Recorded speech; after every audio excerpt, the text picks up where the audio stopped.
hipertensión en lo que es el embarazo, y la decisión oportuna o la atención y diagnóstico oportuno van a mejorar lo que es eh, eh, la disminución de la mortalidad materna y los problemas que repercuten en el recién nacido.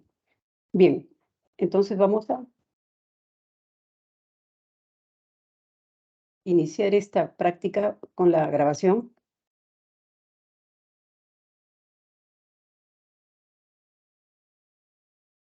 Jocelyn, ¿habías iniciado la grabación? Todavía no. Hace un minutito, doctora, recién lo puso. Ya, correcto. Bien, cuando quieran. Buenos días, doctora. Buenos días, compañeros.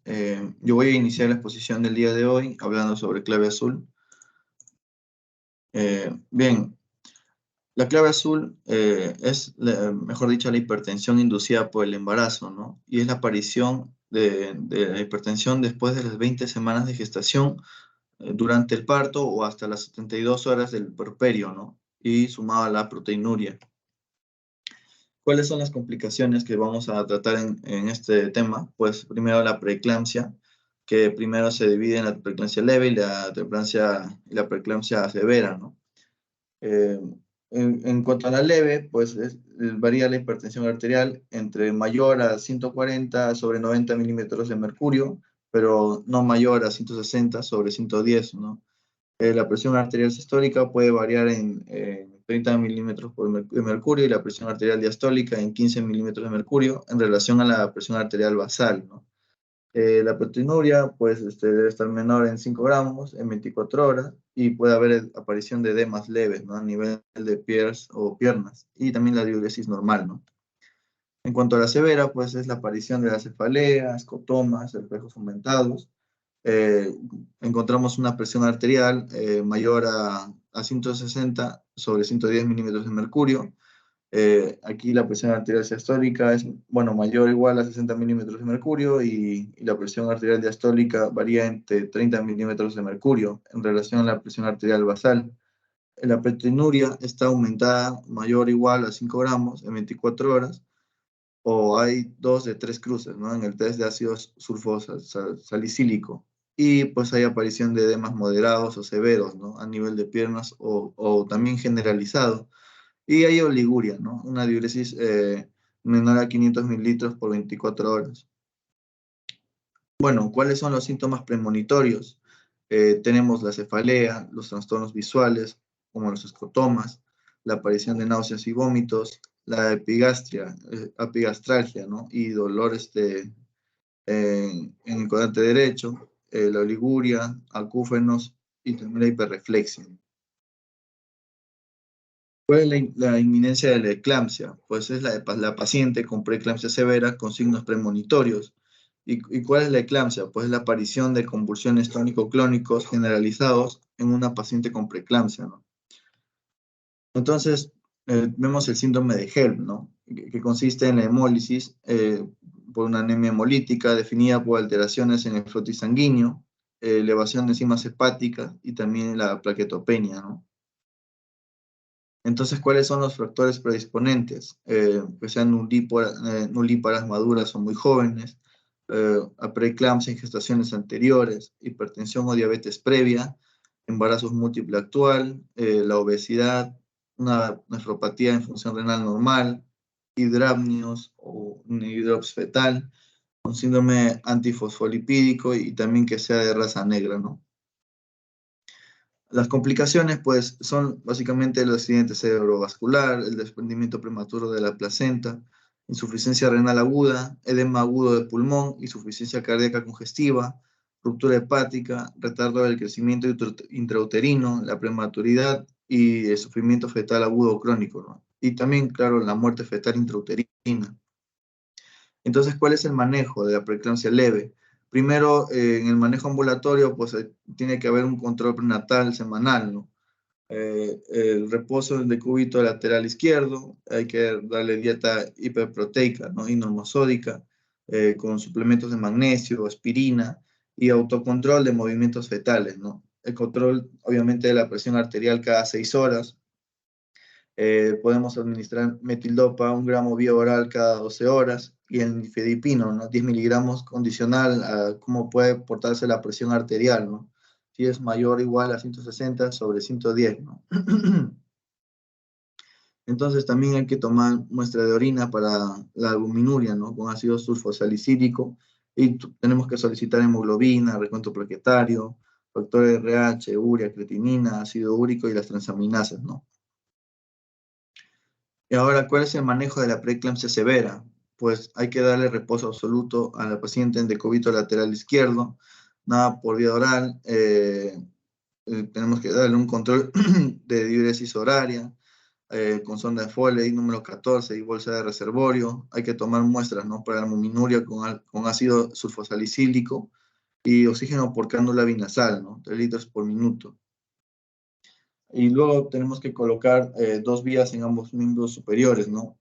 Y tener a la mano 2 frascos, ¿no? El frasco 1, pues tener el cloruro de sodio al 9%, por 1000 centímetros cúbicos endovenoso, y hay que pasar 40 minutos por minuto, 40 gotas por minuto, y en el frasco 2, lo mismo, pero hay que agregarle el sulfato de magnesio al 20%, 10 gramos, o 5 ampollas, y pasar 40 centímetros cúbicos a chorro, y luego 30 gotas por minuto.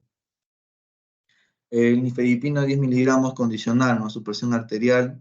El diazepam, vivienda estasis que presenta convulsión tónico-clónico, y también hay que seguir solicitando, ¿no? Hemoglobina, recuento plaquetario, factor de RH, urea, creatinina, ¿no?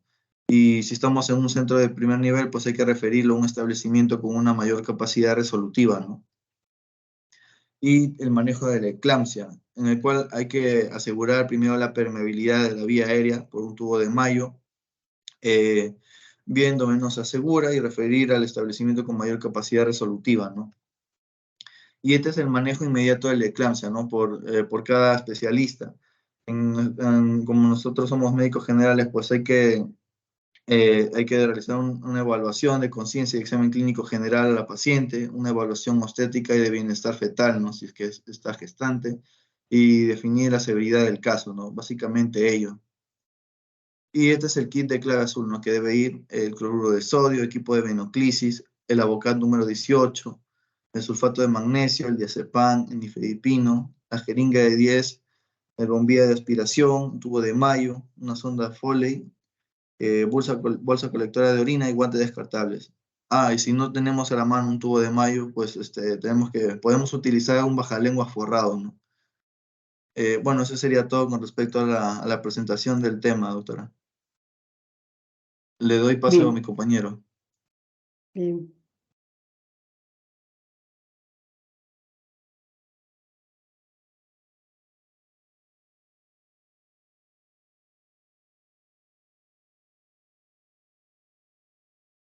Buenas tardes, doctora. Buenas tardes, compañeros.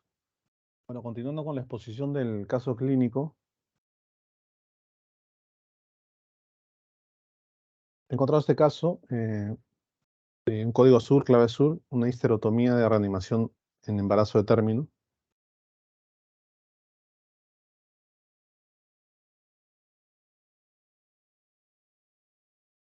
Bueno, esta es una paciente primigesta de 23 años que tiene una evolución normal del embarazo hasta las 41 semanas y algunos días más.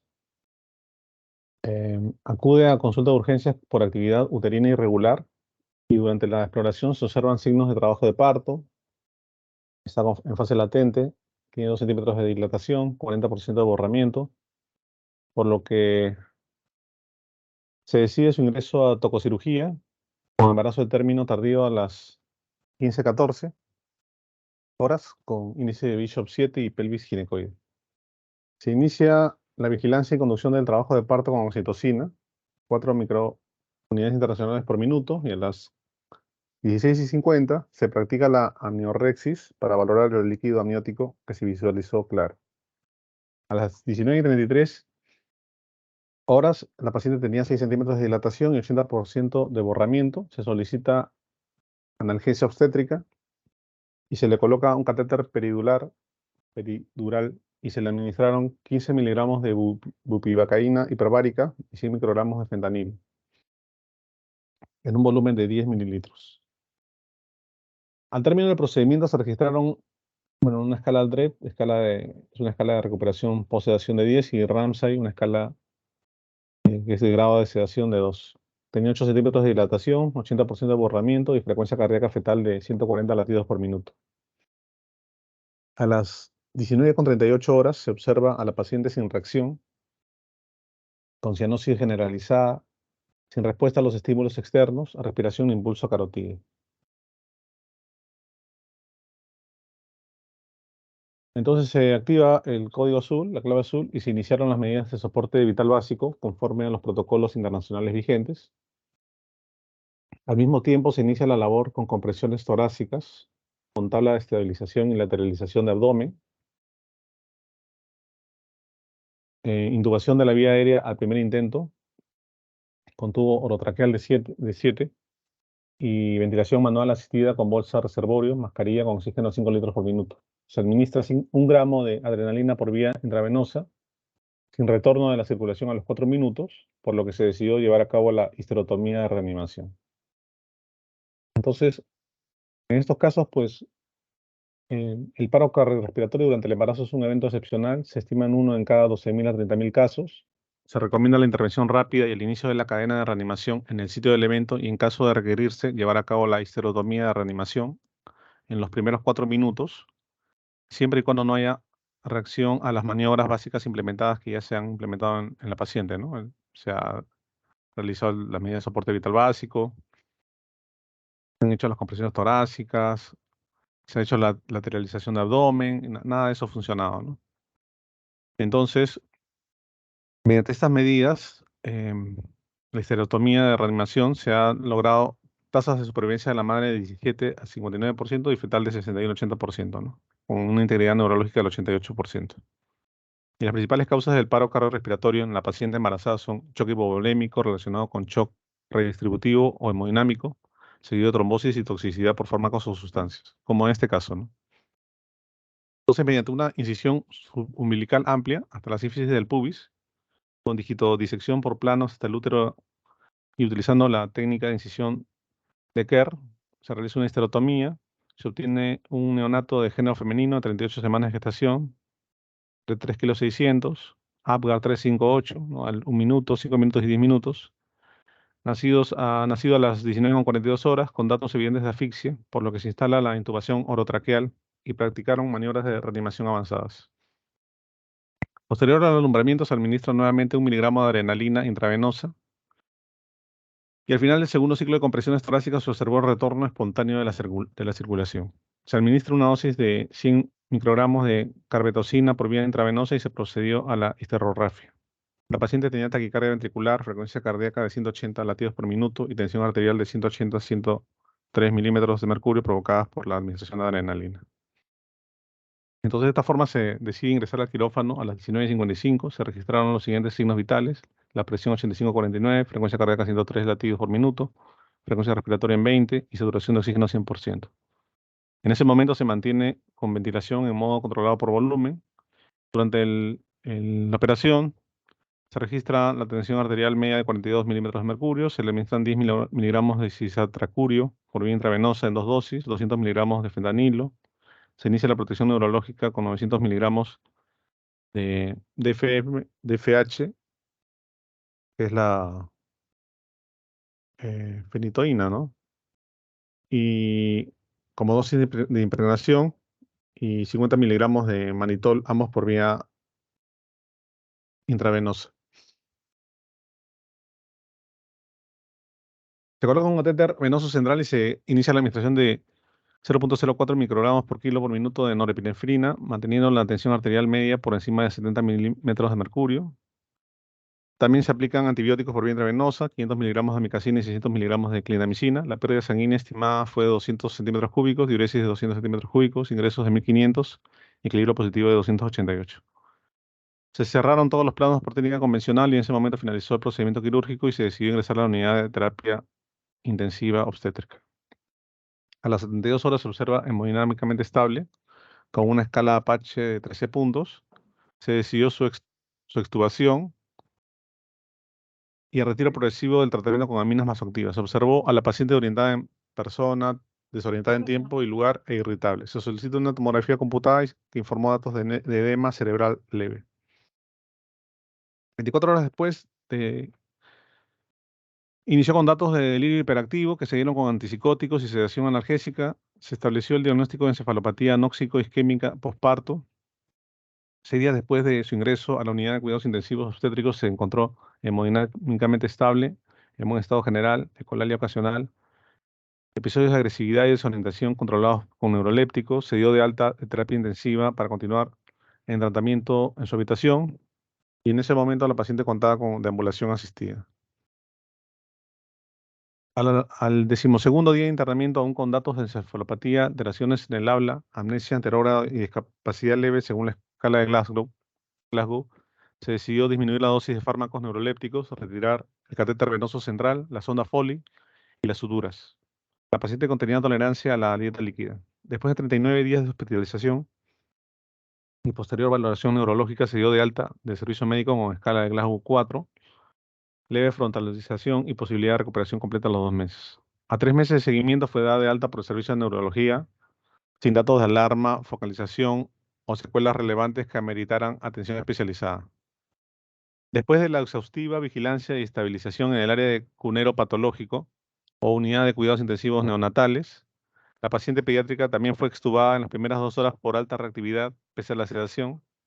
Se observó integridad neurológica hemodinámicamente estable y sin apoyo respiratorio, por lo que se envió a la unidad de neonatología donde permaneció estable sin complicaciones aparentes. A las 72 horas de su ingreso se otorgó el alta hospitalaria después de 3 meses de hospitalización sin secuelas de ninguna índole. Bueno, pasamos a la discusión del caso. La paciente del caso carecía de antecedentes patológicos de importancia con tratamiento adecuado de fármacos epidurales. Esta paciente tuvo un evento adverso severo por la anestesia que derivó en un paro cardiorrespiratorio. La incidencia de paro cardiorrespiratorio inducido por anestésicos espinales se reporta en 6,4 por cada millón de pacientes y suele asociarse con un bloqueo intratecal o subaracnoideo accidental. Los síntomas de la paciente del caso fueron compatibles con bloqueo intratecal, inestabilidad hemodinámica, afectación respiratoria y bloqueo espinal alto o total. Estos ocurren 2 a 5 minutos después de la aplicación de la anestesia, con posible paro cardiorrespiratorio, 2 a 72 minutos después del procedimiento. Y el apego adecuado, según lo dispuesto por las guías internacionales de reanimación en la paciente obstétrica y la acción quirúrgica después de 4 minutos de las maniobras de reanimación, se asocian con una respuesta inmediata y satisfactoria en la reanimación materna, incluida la integridad de las funciones mentales superiores, como ha pasado en este caso. Diversos estudios señalan una tasa de supervivencia en pacientes intervenidas de histerotomía, la reanimación de 17 a 59%, puede obtenerse una supervivencia de 58% si se cumple el debido apego a las guías de reanimación.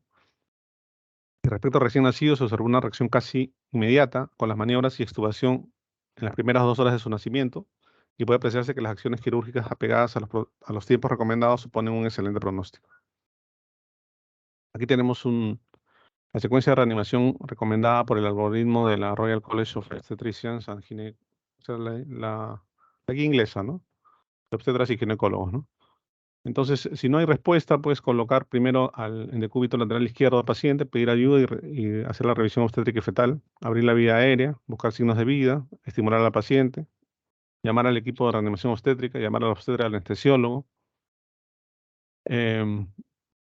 hacer reanimación cardiopulmonar 32 hasta la llegada del monitor de desfibrilador, oxígeno complementario 100%, intubación temprana, intentar 2 vías intravenosa. Si no hay respuesta, después de 4 minutos procedemos a la cesárea perimortem, valoramos el ritmo. Si es que el regreso espontáneo a la circulación, hacemos el tratamiento inmediato del estado postinfarto, el ABCD, oxigenación, ventilación controlada, CKG, tratar la causa precipitante, hipotermia terapéutica.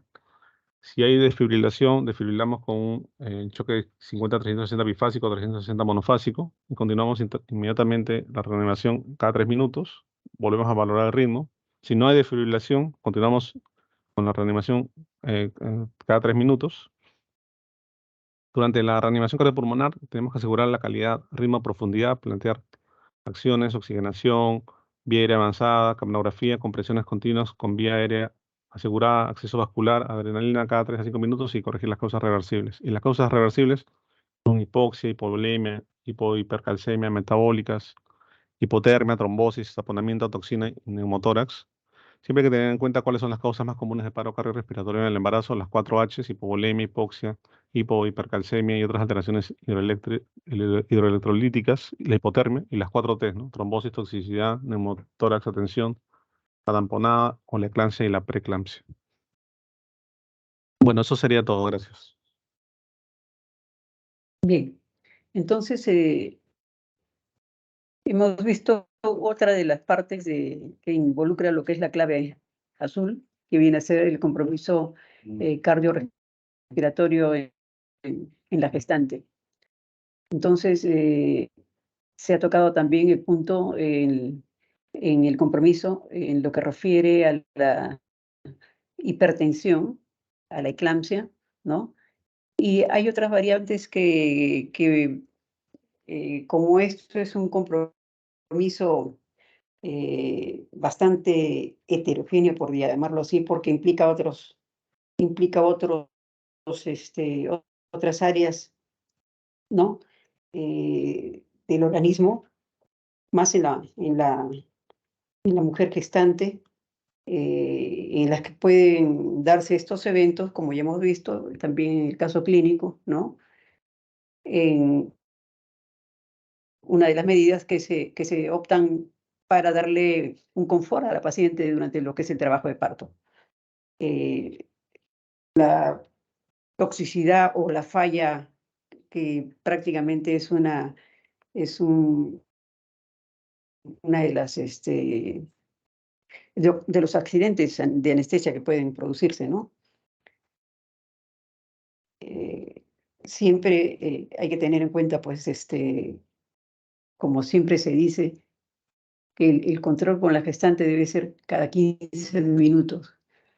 Aquí, en el caso clínico, han dado un dato pormenorizado de más o menos los tiempos en los que se puso, y en un caso, creo, de 12 minutos, la paciente ha presentado este paro cardiorrespiratorio.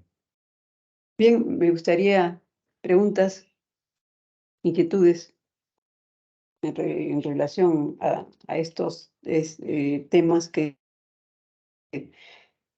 digamos, el evento del caso clínico presentado, digamos que es bastante raro, ¿no? Pero se pueden dar. O sea, nada está exento de que pueda producirse un evento adverso como el que se ha presentado.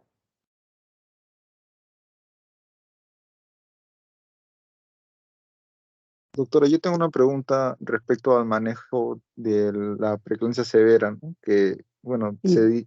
dijeron que la definición es una presión arterial mayor a 160/110 con proteinuria, ¿no? Mayor a Sí. 5 en 24 horas. Y en la guía decía que se administraba condicional a que la presión sea mayor a 160/110, nifedipino de 10 miligramos sublingual.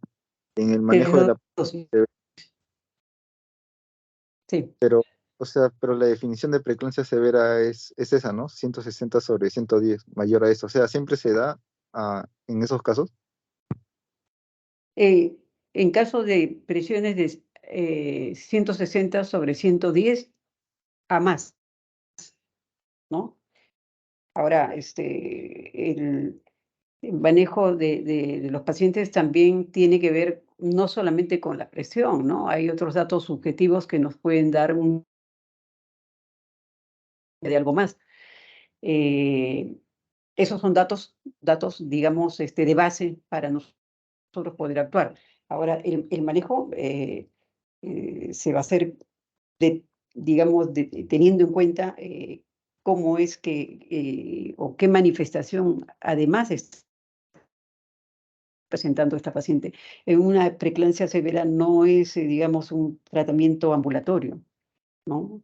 De estar la paciente tranquila, en cuestión de segundos puede tornarse de mayor severidad con otros compromisos, no solamente los que vemos, sino de laboratorio. Entonces, ahí debemos tener digamos, algunas medidas, ¿no? Medidas generales que debemos tener en cuenta para tener un control de la paciente, porque la idea es prevenir, digamos, daños mayores en una gestante. No sé si he contestado tu pregunta, Héctor Felipe. Sí, doctora. Doctora, respecto a la epigastralgia y al dolor en hipocondrio derecho, Sí. en los signos premonitorios, ¿eso estaría relacionado con el síndrome de HELP? Claro, digamos que cuando ya hay compromiso de convulsiones, ¿no? Estamos hablando de una eclampsia, pero puede haber un síndrome de HELP sin tener una convulsión, porque los datos de laboratorio nos están indicando que muchas veces el compromiso puede darse ya sea por algún tipo de elevación de las enzimas, digamos, puede haber una hemólisis, cosa que no vemos, ¿no? Pero si corroboramos con o confrontamos con los análisis de laboratorio, podemos encontrar estos datos. Ahora, la epigastralgia es un signo, digamos, un síntoma que va a presentar la paciente muchas veces por el compromiso hepático, la cápsula de Gleason se distiende y hay mucha dolorabilidad que incluso puede llegar a la rotura hepática, ¿no? Por eso se aconseja que cuando con estos signos se va a hacer una ecografía, esta deba ser pues con mucha delicadeza, ¿no? Porque esa zona afectada puede durante el examen incluso eh, romperse y producir un daño mucho mayor. Gracias, doctora. Bien. Ahora, la temática o la forma de manejar estos eventos en el embarazo tienen una guía pormenorizada. Hay tratamientos que son, digamos, hay formas de diagnosticarlos, hay criterios, hay medidas generales, ¿no? Hay una serie de formas de hacer que si nosotros lo vamos a leer, parecería que hubieran tiempos, pero en la hora de la producción de los eventos, todo se hace en forma simultánea, ¿no? Digamos, ¿qué le voy a dar? Le voy a dar primeramente quiero ver si la paciente mi paciente gestante no es sola, ¿no? Mi paciente son de a dos, viene el bebé también, tengo que determinar cómo está el bebé, ¿no? En el camino se puede ir complicando la mamá y poniéndose peor el bebé. Entonces, debo yo actuar dependiendo, digamos, del estado general de la madre, de los compromisos tan rápido que suceden estos eventos y qué hacer con ella. Si es un bebé prematuro, si es un bebé, digamos, a término. Son situaciones en las que uno tiene que tomar y a ver las posibles complicaciones que podrían presentarse en ambos pacientes. Cuando hacemos estos casos, digamos, le presentamos estos temas, las preguntas que ustedes hagan, primero les doy opción al ponente, que cualquiera de los dos que intervienen en el tema, eh, eh, si pueden contestar. Si no, yo amplío, ¿no? Amplío las respuestas para que, digamos, la duda y para que ustedes también se acostumbren a poder intervenir en una forma natural, ¿no? Sin que sea nada, digamos, que los ponga en cuestiones de sentirse mal o incómodos. Es para poder conversar. La idea es conversar para dilucidar nuestras dudas o aportar algo, que también es importante.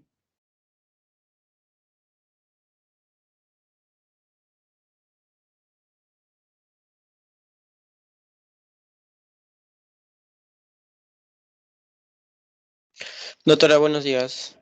Buenos días. Doctora, tengo una consulta en relación a en qué caso se activa la clave azul, ¿no? Yo primero tenía entendido que era en caso de hipertensión en el embarazo, ¿no? Eclampsia, preeclampsia o HELP. Y luego ahora también vamos al caso de un paro cardiorrespiratorio. Y entonces, ¿hay más casos, doctora, que se puede activar la clave azul? Clave azul básicamente es hipertensión ligada al embarazo, al puerperio, al parto y al puerperio, y los casos de compromiso cardiorrespiratorio. Básicamente son los casos, digamos, en los cuales se activa lo que es la clave azul. Doctora, y en En el caso de nuestro compromiso,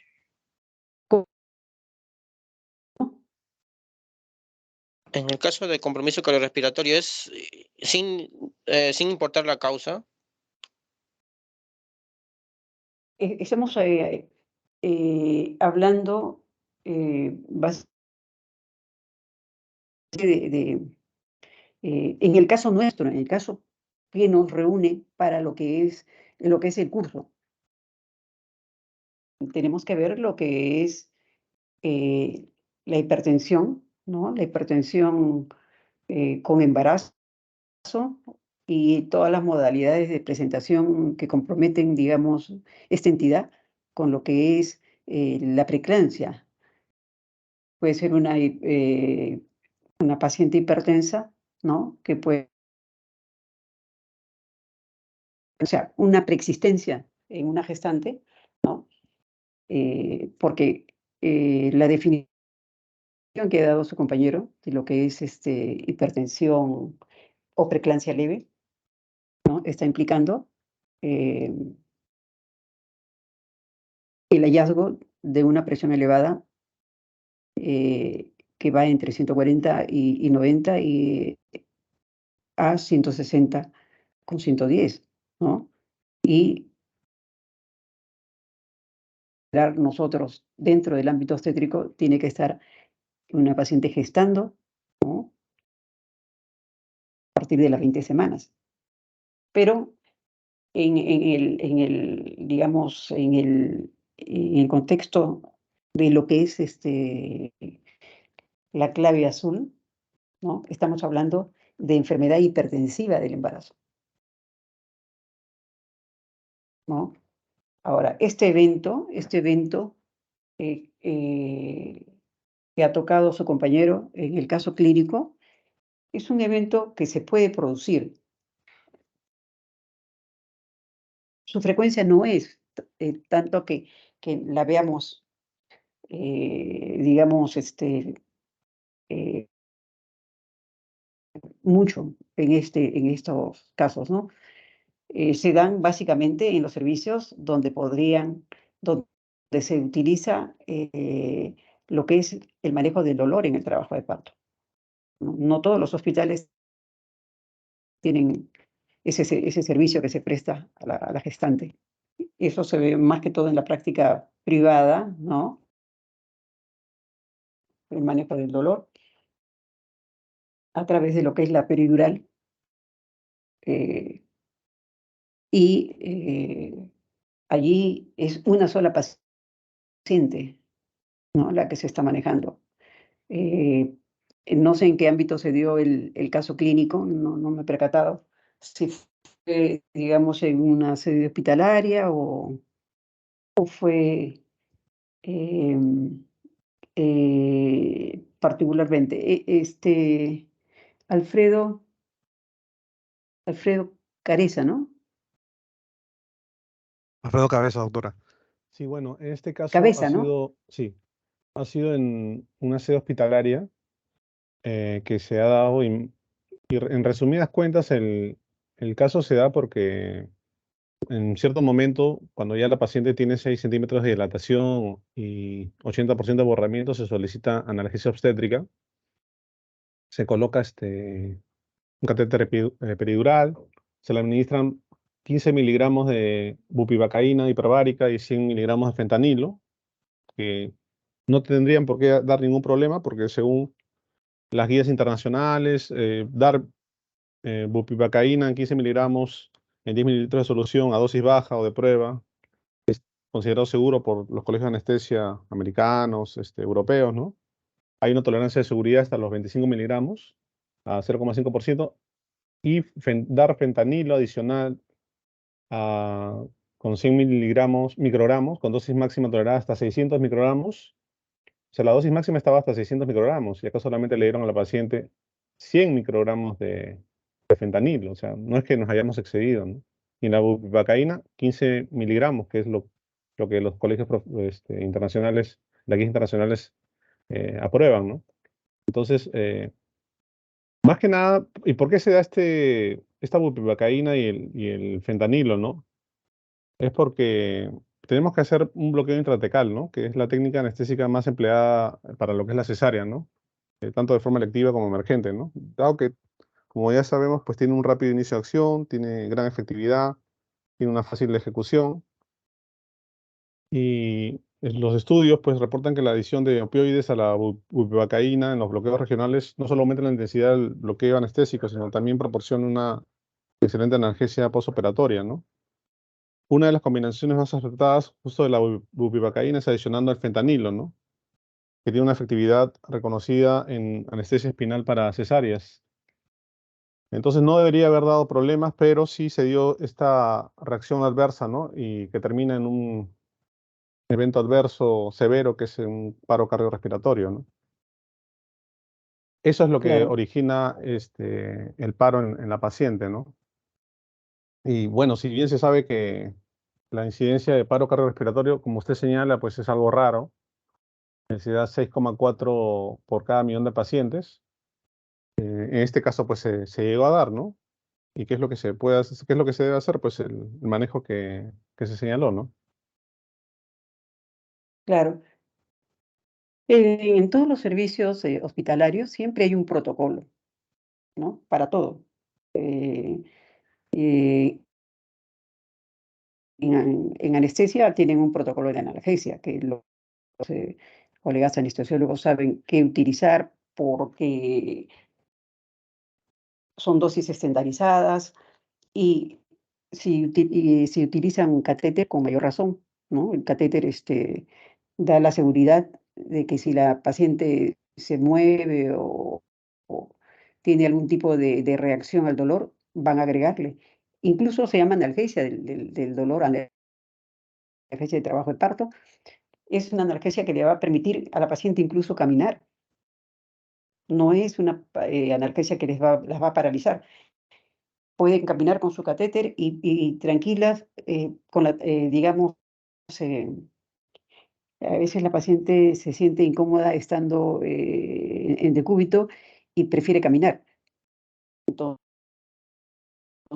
o le permite ir al baño, ¿no? Sin sentirse como presas de un tipo de procedimiento. Entonces, con lo que permite, digamos, este tipo de procedimiento lo que les va a dar a la paciente es tranquilidad, va a sedar el dolor, ¿no? Y eh, hay un control, un manejo, un seguimiento al lado del paciente con relación a cómo evoluciona también. Entonces, cómo evoluciona el trabajo de parto, porque al haber menos tensión, se relaja, digamos, el cérvix y la posibilidad de que pueda avanzar, ¿no? Si bien es cierto, avanza un poquito más lento que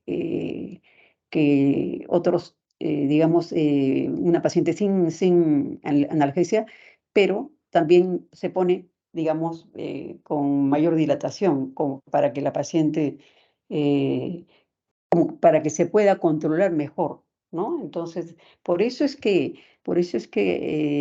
nosotros nos vemos con mucha facilidad o con mucha frecuencia estos eventos, ¿no? Porque hay un control, un manejo un chequeo muy de cerca, ¿no? Y digamos que siempre, si no está, si esto se hace en sala de partos, digamos, siempre hay personal, ¿no? Ya sea residente, ya sea las mismas obstetrices, si es que hay ahí, o si no, las enfermeras que están circulando y observando a la paciente, controlando los latidos, ¿no? Entonces hay una visualización directa de lo que es cómo va avanzando la paciente, ¿no? Y como ha dicho su compañero, pues los casos, las dosis que se emplean son las dosis estándar casi, ¿no? Y digamos que esto va a hacer que la paciente pase a la sala de expulsivo en su momento tranquila, ¿no? Bueno, eso es en cuanto a lo que es el manejo de la analgesia del dolor en lo que es sala de partos. Actualmente en Rebagliati están ofertando casi diario lo que es la analgesia del dolor. Y con buenos resultados, porque hay un personal designado para eso, ¿no? Entonces, es, digamos, para los médicos en formación, incluso los residentes, y rotan acompañados de su asistente para justamente tener una mayor experiencia en este tipo de procedimiento, ¿no? Que para los anestesiólogos es, digamos, digamos es una forma de manejo, ¿no? Que es muy frecuente cuando están en sala de operaciones. Igualmente se pone las cantidades un poco mayores para que sean, pues, eh, bien toleradas y den facilidades para las operaciones.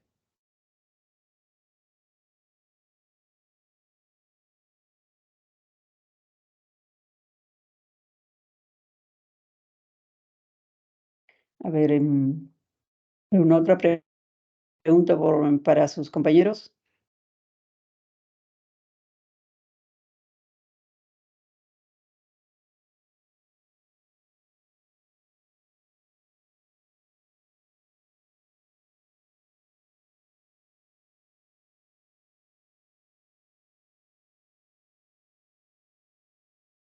Ahora, otra cosa que también, para que le pongan como en todo procedimiento, tienen que firmar su consentimiento informado, ¿no?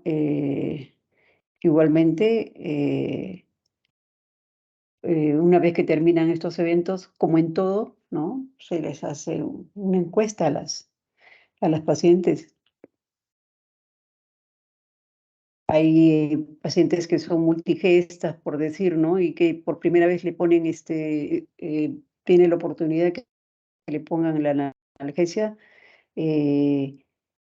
Digamos, hay algunas como la multigesta, pues tiene una labor un poco más rápida, a veces no está muy satisfecha porque siempre sintió dolor antes de, ¿no? Pero digamos que a veces lo que le molesta, más que todo, es la vía de la punción, ¿no? Entonces, pero por lo demás, a la mayoría que ya estaba con dolor, ese dolorcito supone a veces solamente una molestia, una cosa distinta, ¿no? Porque por la zona donde van a poner el catéter, tienen que hacer tienen que entrar a nivel de la columna. Y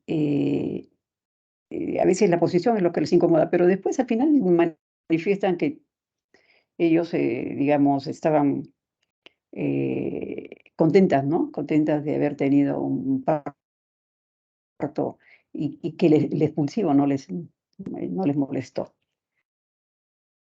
Si a alguien le preguntan si le pusieron la analgesia y en comparación con otro parto previo sin analgesia, pues lógicamente va a decir que son dos cosas totalmente distintas, ¿no?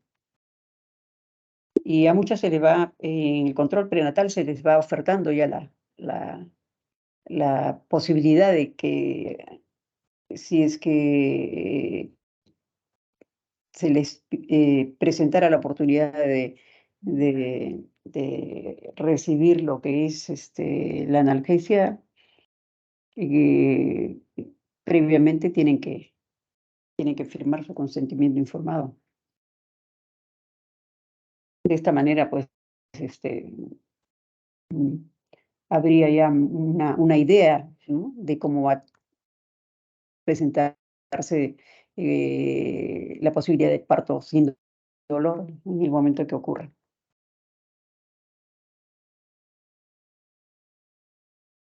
Y digamos que de esa manera, ¿no? De esa manera, también mm, la paciente va a tener una opinión, como les mencioné, favorable al final. Acuérdense que la paciente, una vez que tiene su parto, pasa a puerperio, al puerperio inmediato, luego ya dependiendo, ¿no?, de su recuperación, sale de alta a los 2 días, una paciente de parto eutóxico, y al tercer día en una cesárea. Igualmente, a veces le pueden dejar el catéter para en la cesárea, ¿no? Es posible algunas veces que le dejen el catéter para que le puedan aplicar un bolo para el dolor, ¿no?, postquirúrgico.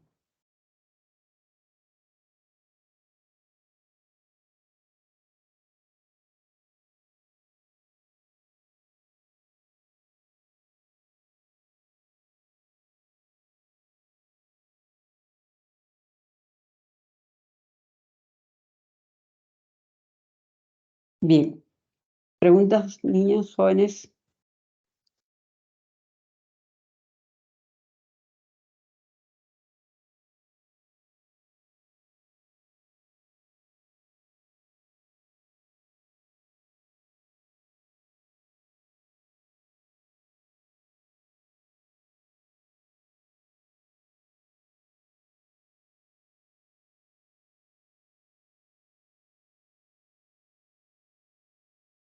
¿Qué pasa? Preguntaré yo. A ver.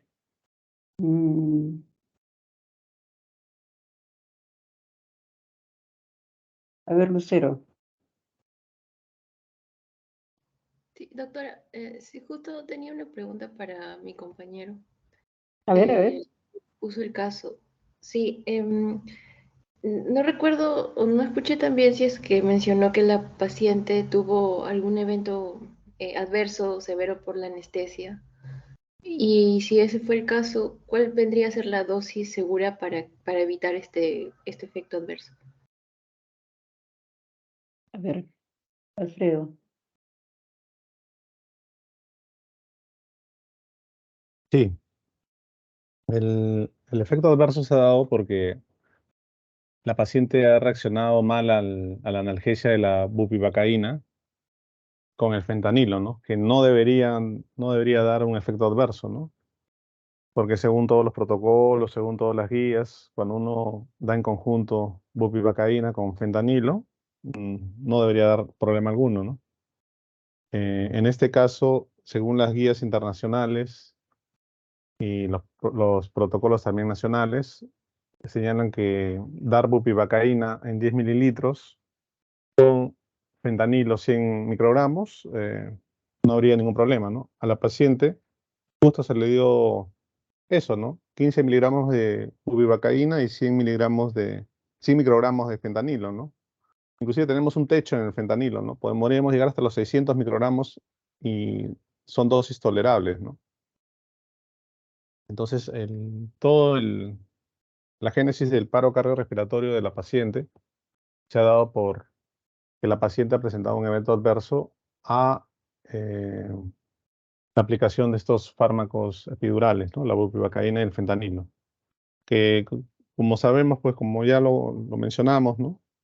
Estos fármacos, la bupivacaína y el fentanilo, se dan para lograr lo que es el bloqueo intratecal, ¿no? Que es la técnica anestésica más empleada para la cesárea, por ejemplo, ¿no?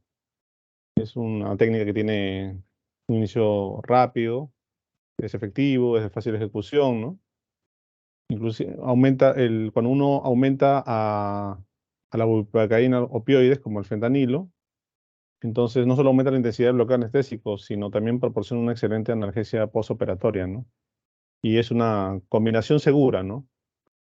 Lo que tenemos que tener en cuenta es que, aparte de eso, es que el paro cardiorrespiratorio, que es materia de este caso clínico, que se sale un poco de lo que es la eclampsia y la preeclampsia, ¿no? Más que nada para mostrar que también existen otros efectos, otras causas que podrían activar el código azul, ¿no? El paro cardiorrespiratorio durante el embarazo es un evento excepcional, sí. Se estima en uno de cada 12.000 a 30.000 casos, pero también se podría dar, ¿no? Y el manejo es el que hemos mencionado, ¿no? Que en los primeros 4 minutos pues se tiene que implementar las medidas ya mencionadas en la exposición. Claro. Gracias. Justamente es un caso bastante raro por el tipo de protocolo que se utiliza, ¿no? Son medidas estándares. Sabemos que para una anestesia tiene que estar con mayor cantidad de anestésico en caso de una peridural para el manejo de la analgesia de partos con menos cantidad. O sea, es casi individualizada. El hecho es que como se pone para la parte pélvica hacia abajo, dificulta a veces el movimiento de las piernas, ¿no? Entonces,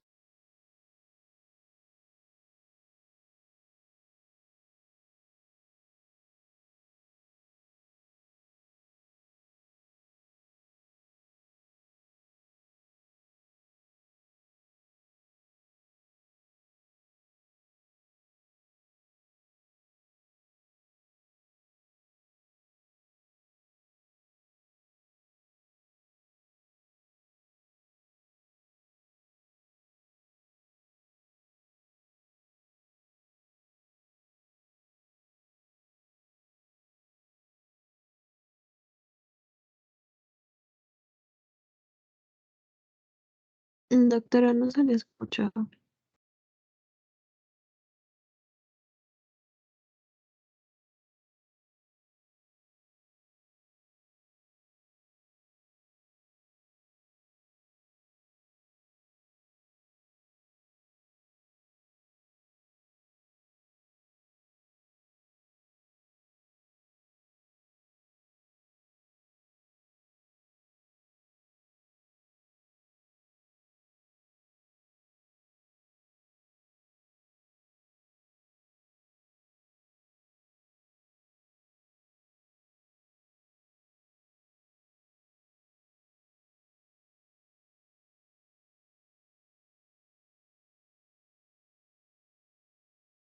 ¿me escuchan ahora?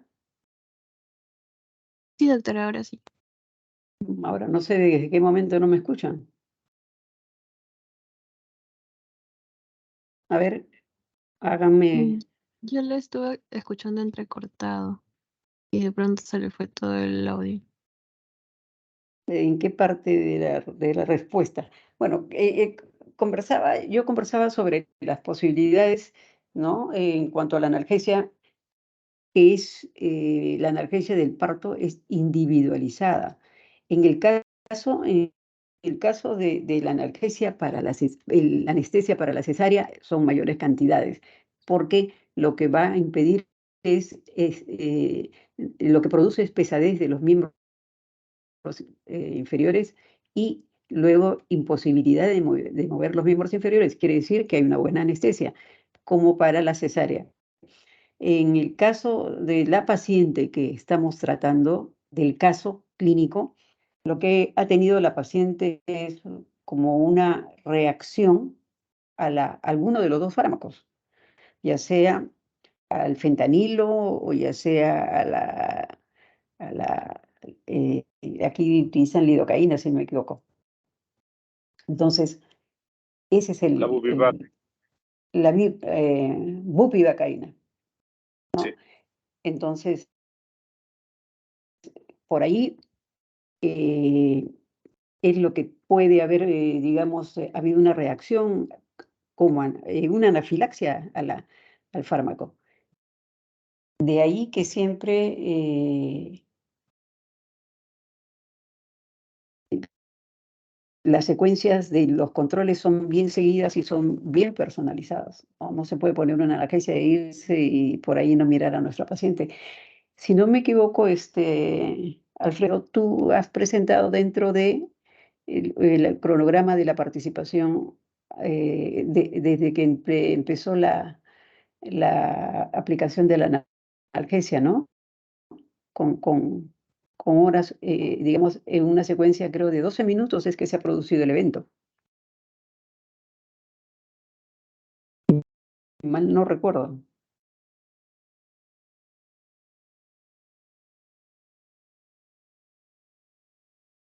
Ahora, la pregunta de Lucero era, ¿tuvo un evento adverso? Sí, es un evento adverso el que se ha presentado, pero no por mala técnica, aparentemente ha sido por fármaco.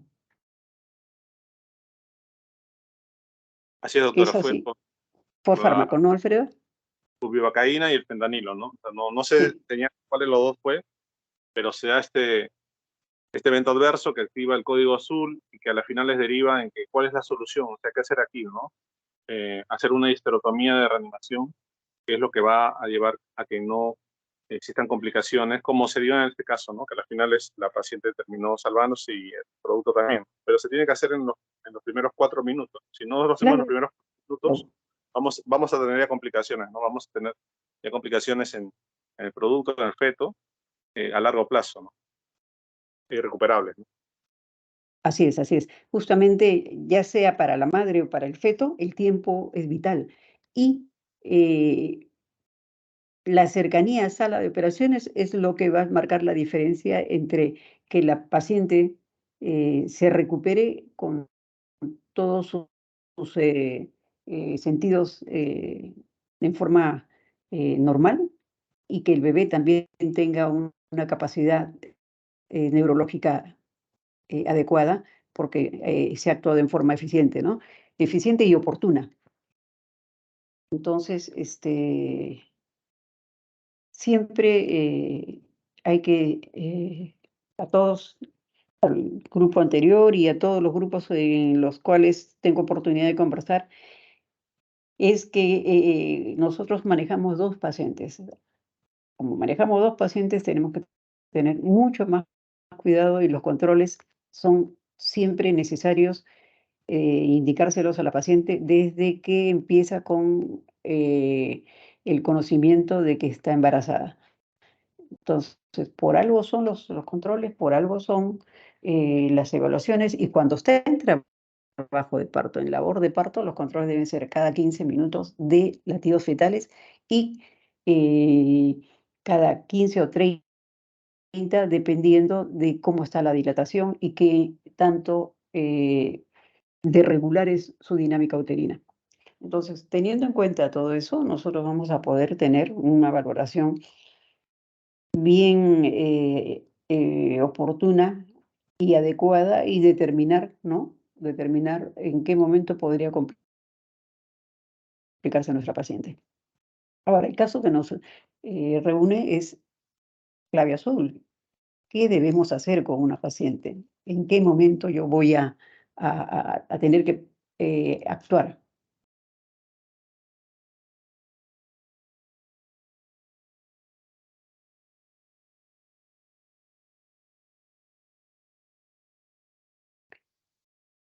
¿Qué haría yo con una paciente si estoy controlándola, ¿no?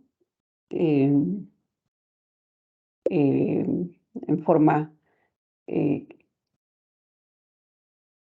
regular, viene mi paciente y en una de esas siempre ha mantenido una presión normal, ¿no? Pero en este momento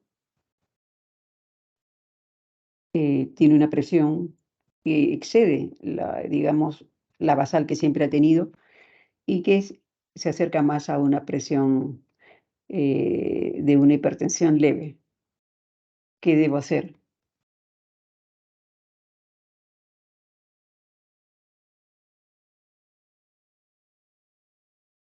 Jocelyn.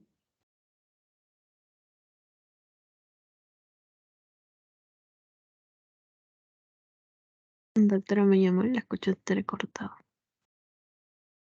Preguntaba que en caso de que yo tenga una paciente al cual controlo y siempre ha estado su presión dentro de los límites normales y en este control me presenta una elevación de la presión, ¿no? Que es menos de 160 sobre 110. ¿Cómo catalogo yo a mi paciente?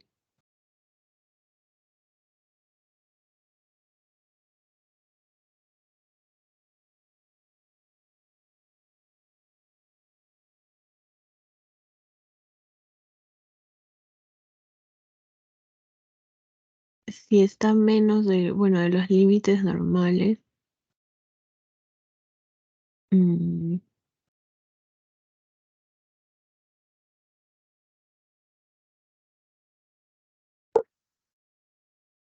¿Cómo la manejo? ¿Como una paciente normal o como una hipertensión leve? ¿Qué es lo que te parece a ti sería?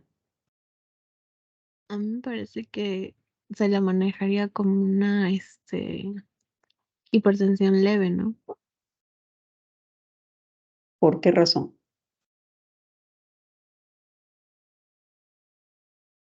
Bueno, porque si bien es cierto, ha estado presentando el control normal, ¿no? Dentro de los límites, pero ya luego, como dice usted, pasa los límites, ¿no? Entonces, podría ser una sospecha o tendríamos que estar controlándolo, ¿no? Entonces, no lo podríamos tratar como algo normal. Yo pienso que sería algo leve, ¿no? Porque tampoco es que esté bajando, o mejor dicho, subiendo en exceso. Claro, así es, porque ante la duda nosotros tenemos que optar por lo que nos está haciendo que pensemos que puede estar pasando algo malo. Si yo tomo las medidas ante esa eventualidad, voy a tener controlada a mi paciente, voy a chequear, de repente le vuelvo a controlar la presión y su presión está normal, entonces no pasó nada, estoy bien y no le pasó nada a mi paciente. Siempre cuando exista la duda es mejor pecar en exceso que en defecto, en todo, ¿ah? En todo. Bien,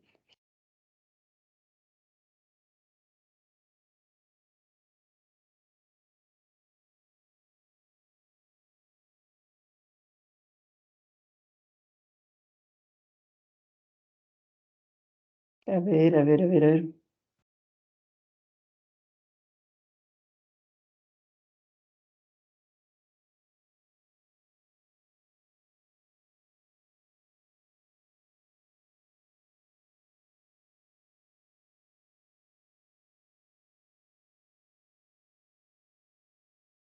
A ver, otra pregunta.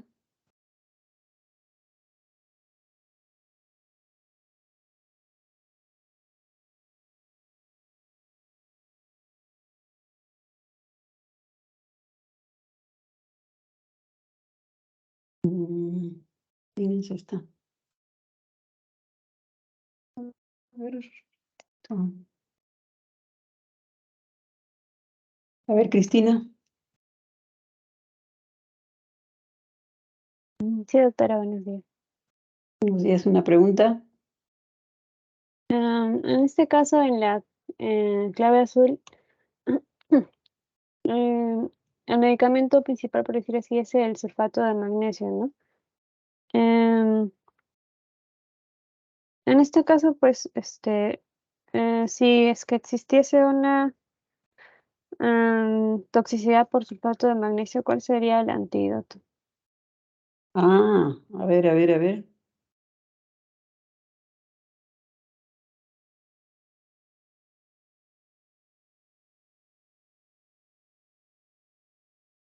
A ver, ¿quién? Becerra.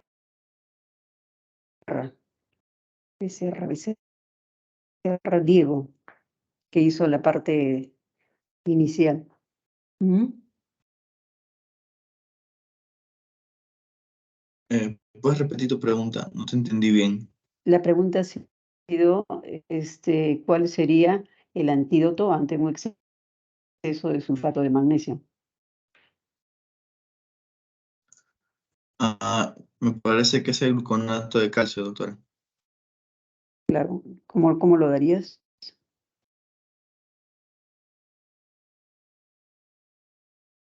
En 10 mililitros en un periodo de 10 minutos, viendo venoso. El manejo con el gluconato de calcio al 10%, que eso viene en una presentación de 10 mililitros, lo que se hace es, se da 1 gramo endovenoso en 2 minutos, ¿no? Aquí ayudando a nuestro paciente, ¿no? Y para poder ver qué manifestación permanece todavía dentro de lo que es los signos de toxicidad. Y esto tiene también, se puede repetir cada hora, ¿no? O sea, como forma de manejo.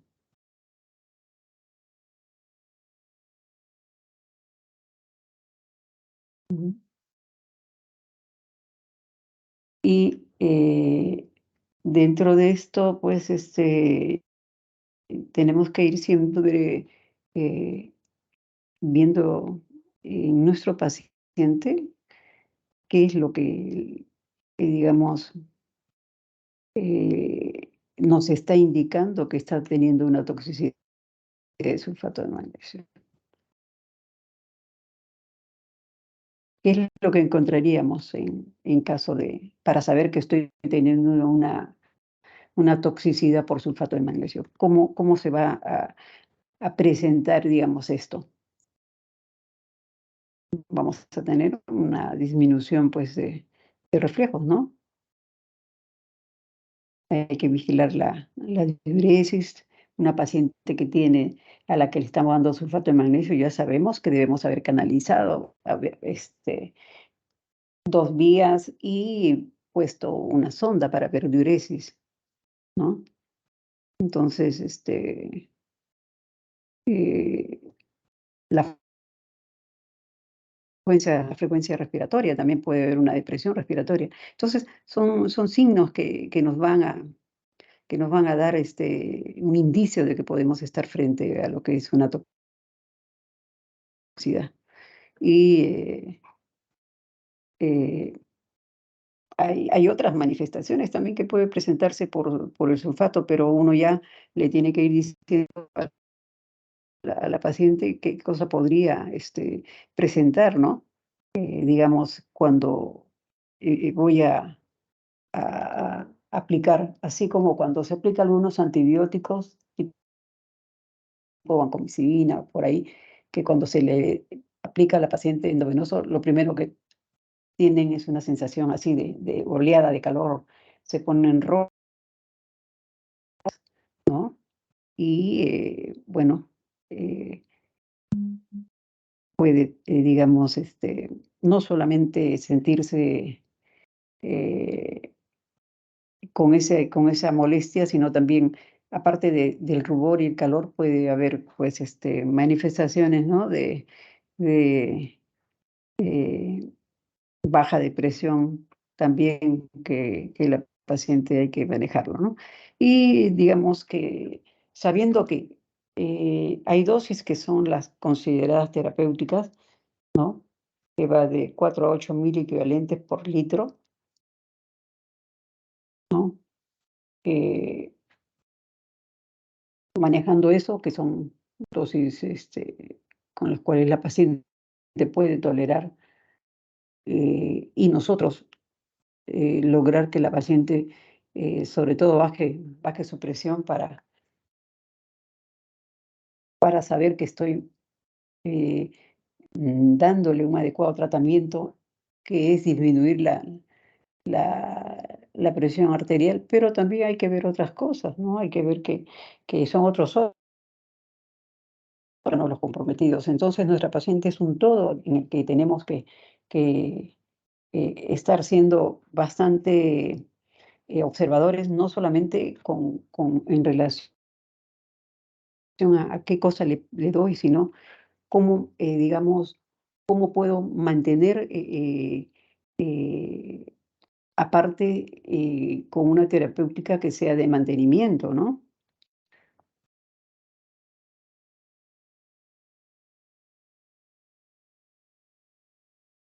¿Qué manejo le puedo dar? ¿Qué antihipertensivo le puedo dar?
No sé si me han escuchado ustedes, no sé si es eh, no sé si la señal de mi servicio que tengo está bueno o está fallando. ¿Eso qué pasa? ¿Me están escuchando ustedes? Sí, doctora, por momentos se le escucha un poco entrecortado, pero debe ser su internet, por eso es que la saca de la reunión. ¿Sí me está sacando? No sé qué ocurre. Bueno, eh, ¿alguna duda con relación a lo que estamos conversando? Es importante que ustedes participen, y yo sé. Esto es una conversación, no eso es para saber más o menos cómo estamos entendiendo los temas, porque si ustedes no participan, tampoco yo voy a poder tener una idea de cómo están. No es, digamos, eh, nada que les haga a ustedes disminuir sus perspectivas, al contrario, mientras más participen es mucho mejor. Cuando tengan ustedes que estar en una actividad hospitalaria, si tienen conocimiento del caso, van a poder estar tranquilas y resolver sus problemas o estar acuciosas para el diagnóstico, ¿no? Están sospechando que podría tener eso la paciente. Es mejor equivocarse en exceso que por defecto. Ujú. Ahora, hay que tener en cuenta también, ¿no? Que en la clave azul, cuando estamos frente a, a lo que no se complica el tratamiento con nuestra paciente. En una preeclampsia severa, lo que hay que tener es un tratamiento específico, qué es lo que estoy queriendo hacer. Y el tratamiento específico es, primero, es la prevención de las convulsiones. Si yo controlo las convulsiones, ¿no? Prevengo que se presenten las convulsiones. Si logro controlar la hipertensión y que mi recién nacido o que mi bebé esté en buenas condiciones una vez que nazca, vamos a nosotros a poder manejarlo bien. Y en una preeclampsia severa, lo primero que hay que hacer, dependiendo de la edad gestacional, si es posible, porque muchas veces el bebé está mejor afuera que adentro, porque si la mamá está con una hipertensión que no cede al manejo, esa placenta no es buena, ya no está haciendo una buena perfusora de lo que es el oxígeno y los nutrientes. Entonces hay que terminar el embarazo. Se termina el embarazo y vamos a empezar a, digamos, a manejar ese bebé ya afuera y manejar a la madre de la mejor manera. Ya no afectamos al bebé si saturamos a la madre con algún medicamento que va a disminuir su presión. Entonces, esa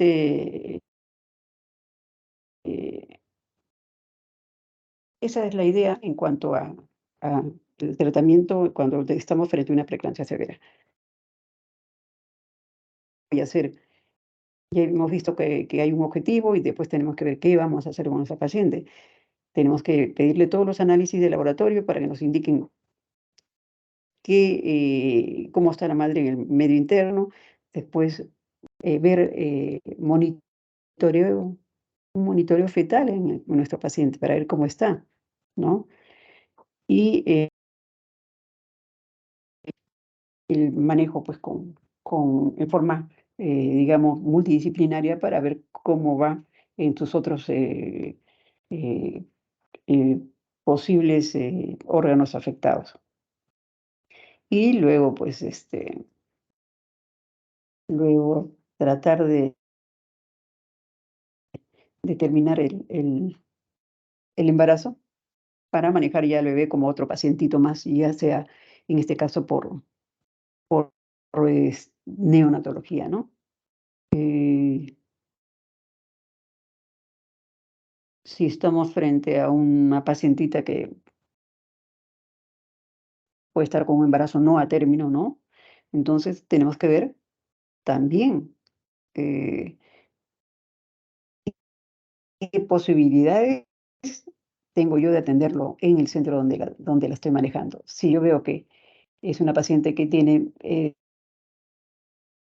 menos de, o tiene de 34 a menos semanas, debo mandarla a un hospital o a un centro de mayor resolución para que puedan manejar en forma oportuna a la madre y al bebé, ya sea el tratamiento médico o el tratamiento quirúrgico, donde van a poder manejar esa prematuridad. Y bueno, en el caso pues de que no, y debemos, si es que el bebé no tiene pues todavía el tiempo de 34 semanas, está menos de 34 semanas, debemos madurar sus pulmones en prevención de que tengamos que terminar ese embarazo y ese bebé siquiera ya se empezó con la maduración pulmonar. Todo esto es en función del bienestar tanto de la madre como del feto. Y con la premisa de que si hay una mala perfusión placentaria ocasionada por la hipertensión, entonces, y por la hipertensión y los fármacos que toma, entonces es necesario terminar ese embarazo, ¿no? Pero también teniendo en cuenta que debemos preparar esos pulmoncitos del bebé para que pueda tener una buena respuesta. No siempre va a presentar un cuadro de membrana hialina, ¿no? Porque la madre que está en estrés constante está haciendo generar también mediante los corticoides endógenos que ese bebé también pueda estar ya con algo de maduración. Pero de hecho, si tiene menos de 34 semanas, hay que darle ya sea esta dexametasona, ¿no? O betametasona, ¿no? Y la dexa se da 6 miligramos intramusculares cada 12 horas por 4 dosis.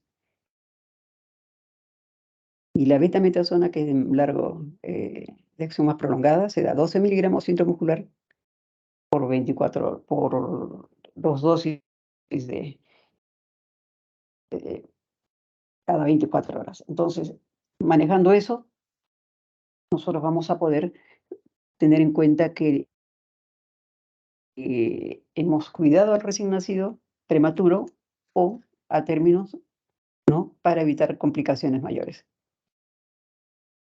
Y lo otro que tenemos que ver también es en estos casos de partos prematuros el- y, en caso que se presente una hipertensión severa, generalmente se tiene que ver las condiciones. La condición es para que el bebé salga sin compromiso es una cesárea. Y luego, ¿qué otra cosa vamos a ver? Espérense. ¿Qué otra cosa me estoy olvidando? En el caso de que sea una multípara o una multigesta y que está presentando esto, tenemos que valorar la vía, ¿no? Podemos también, muchas veces, eh, dependiendo de la edad gestacional, las inducciones en caso de multigestas, ¿no? O, o si la paciente entra en trabajo de parto, también es mejor que sea un parto vaginal. Siempre una operación cesárea es un riesgo, pero ante la inminencia de un riesgo mayor, en este caso, siempre hay que tener en cuenta que nosotros debemos controlar, ¿no? También al bebé para saber en qué condiciones está. Una ecografía, un perfil biofísico ecográfico, ¿no? Nos indican en qué condiciones internas puede estar el bebé. Bueno, ¿algo que tengan que decir los ponentes? Alfredo.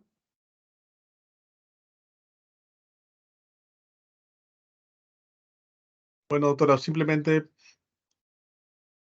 podría concluir señalando que en estos casos de eclampsia, de preeclampsia y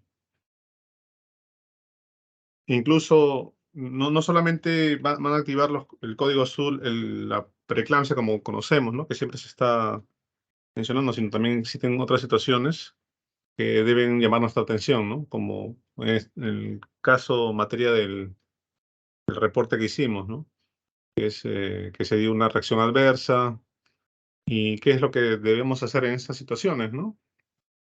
Pues actuar de emergencia, ¿no? Tenemos únicamente 4 minutos para poder realizar la histerotomía de reanimación en embarazo de término, ¿no? Porque esta paciente está con paro cardiorrespiratorio, entonces, ¿qué es lo que va a pasar si es que no actuamos a tiempo, ¿no? Pues va a haber daño cerebral, inclusive eh, este feto pues lo sacan y lo sacan con un Apgar bajo, ¿no? Está con asfixia ya. Entonces, nada, solamente tomar atención a estas situaciones y conocer los protocolos como el que se está mostrando actualmente, conocer que existen unas ya guías de secuencias de reanimación recomendadas, existen algoritmos para los cuales debemos estar familiarizados, ¿no? Eh, Existen las principales causas de paro cardiorrespiratorio en la paciente embarazada van a ser, aparte de, en este caso, que se dio una toxicidad por fármacos o sustancias, una reacción adversa a los analgésicos, anestésicos. Existen otras causas de paro cardiorrespiratorio, En las pacientes embarazadas, como son el shock hipovolémico, también podría desembocar en una situación como esta. Sí. Podría ser también un shock redistributivo o hemodinámico, seguido de trombosis, y la ya mencionada, ¿no? Toxicidad por fármacos o sustancias. Entonces, todas estas situaciones pueden derivar en una situación que va a activar un código azul, y según los protocolos, según las guías, pues, ¿qué es lo que haríamos en ese momento? Porque no solamente se va a dar por una reacción adversa a los anestésicos, ¿no? También puede darse por este tipo de shocks, hipovolémico, redistributivo, hemodinámico. ¿Y qué es lo que vamos a hacer? Tenemos 4 minutos, porque estamos ante un paro cardiorrespiratorio. ¿Y qué es lo que vamos a hacer? Una histerotomía de reanimación en embarazo a término, ¿no? Que ha demostrado, pues, tener una tasa de supervivencia que puede llegar al 60% para la madre y un 80% para el feto, ¿no? Y con una integridad neurológica de un 88%, ¿no? En el caso del feto, cosa que es sumamente importante, ¿no? Eso es lo que podría agregar, doctora.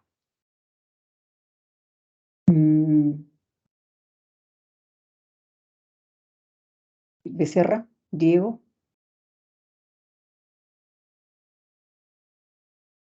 Sí, doctora. Bueno, por mi parte, para finalizar, quisiera resaltar más que todo la importancia, ¿no?, del manejo y la observación que debemos tener en las pacientes, ¿no? Estoy de acuerdo con mi compañero que hay que estar siempre en constante evaluación, ya que alguna complicación pueda afectar a mayor, a largo plazo, ¿no? Y entonces, nada, hay que tener en cuenta, claro, cuál es el manejo correcto, ¿no?, para cada caso. Eso básicamente, doctora. Bien, así es. Cuando estamos frente a un cuadro de estos, ya sea un paro cardiorrespiratorio, ya sea esta clave azul también se presenta en entidades, o mejor dicho, en casos que no sean gestantes, ¿no? Y la veces igualito se hace. Pero en el caso de clave azul, en que es una gestante la que ha tenido un paro cardiorrespiratorio, se hace lo mismo, ¿no? Se trata de reanimar, y si es que no, se tiene que decidir por el embarazo, ¿no? Por el término del embarazo, y procurando que los tiempos justamente sean oportunos para que el bebé no tenga mayor compromiso. Usualmente hay un tiempo de afectación que muchas veces se excede, como el caso de la paciente. A mí me parece que sí, porque ha tardado en recuperar, ¿no? Ha tardado en recuperar digamos, de su estado neurológico, pero está viva, ¿no? Está viva la paciente, está vivo su bebé. Entonces, el hecho es identificar el caso y poder tener una respuesta oportuna para que el manejo sea el adecuado. Aquí nadie se queja. Aquí, en este caso, la paciente y el bebé están vivos. Ahora, la idea que ha tenido la paciente, pues, es, digamos, ha tenido como consecuencia que su recuperación a la larga se ha dado. Ha durado, ha necesitado algunos meses para completar, pero se ha dado. Entonces, esa es digamos, una respuesta satisfactoria de todos los que han intervenido en el proceso del manejo de la paciente. Aquí están anestesiólogos, el equipo de neonatología, el equipo obstétrico y usualmente toda la gente que circula a sala de operaciones. Y dentro de lo que es una parte, si ustedes se acuerdan de clave roja, una parte va hacia la parte, una parte del equipo hacia arriba, una parte media, y los otros que trabajan oportunamente en la restauración de todos los fluidos y componentes necesarios para que la paciente también esté bien. Aparentemente aquí no hubo pérdida mayor de sangre en el caso clínico presentado, ¿no? Más que todo ha sido problema de hipoxia, ¿no? Por el retraso digamos, en recuperar el ritmo de cardíaco, por todos los fármacos utilizados y por, me imagino, la llegada a sala de operaciones. Entonces,